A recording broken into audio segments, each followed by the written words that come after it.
Matul il-lejl ta' bejn il-ġimgħa u s-sibt, numru ta' immigranti ħarbu miċ-ċentru ta' detenzjoni f'Ħal Safi.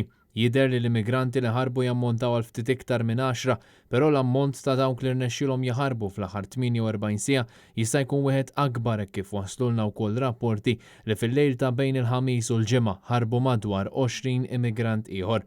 L-informazzjoni li kiseb dan l-istazzjon hi li dawn l-immigranti ħarbu kollha minn blok B tal-istess ċentru.